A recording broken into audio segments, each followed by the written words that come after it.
Hey guys, welcome back to my channel. So this time we're looking once again at a beginner army for 9th age. It's going to be an army of 3,000 points in total with a budget of about 150 euros. This is going to be the last video in the series because this is the last army I have to cover. But in the end we managed to get an army for all the different armies in 9th age for the budget that we set. So that is quite an achievement already, I would say. This time we are looking at Kingdom of Equitaine, and this is the list that I came up with. Once again, this is the software that you can use for building your own army.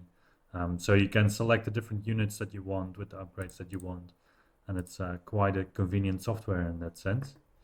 We can once again go to the overview of the army. So this time we have a Lord on a Pegasus, Damsel, Wizard Masters for some magic, a Folk Hero BSB, so the BSB is there to keep your lines intact a bit more.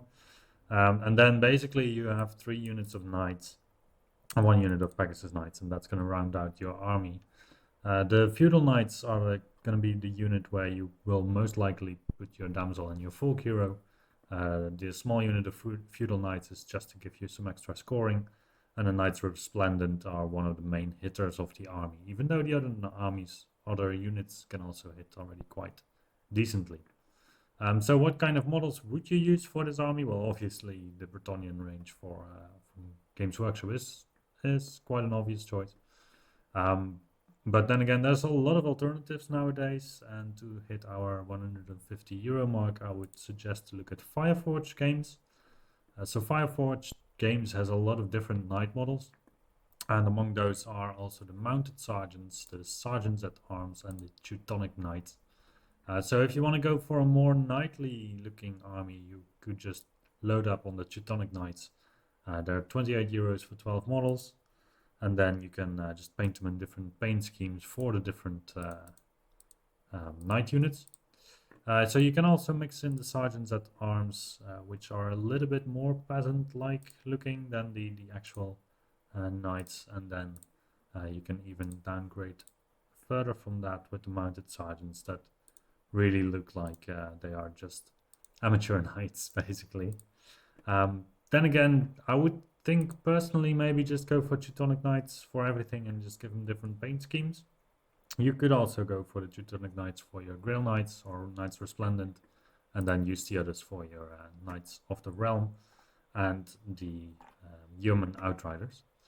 Fireforge Games also features a box of Pegasus Knights, so this one includes 4 Pegasus Knights, so this is to just fill out your unit of 3 and your character.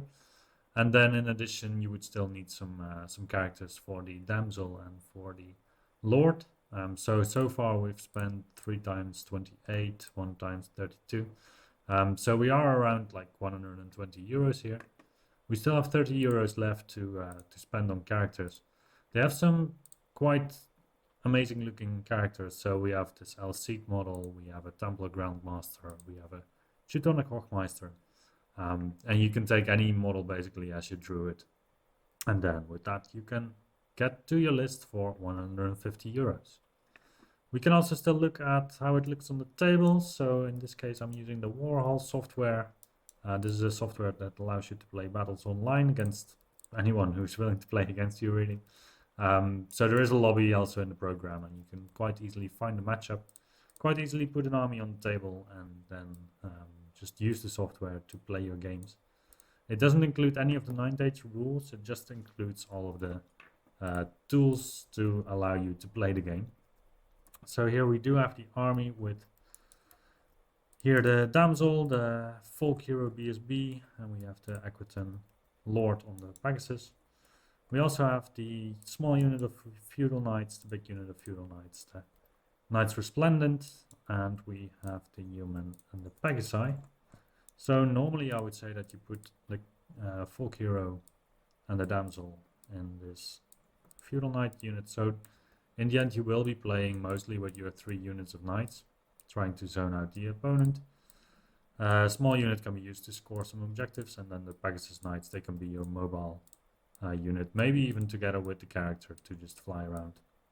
And then the human would like to try to draw out an advantageous engagement for you. So that's going to be quite a basic Kingdom of Equitaine list with models that you will be using if you expand the armor further.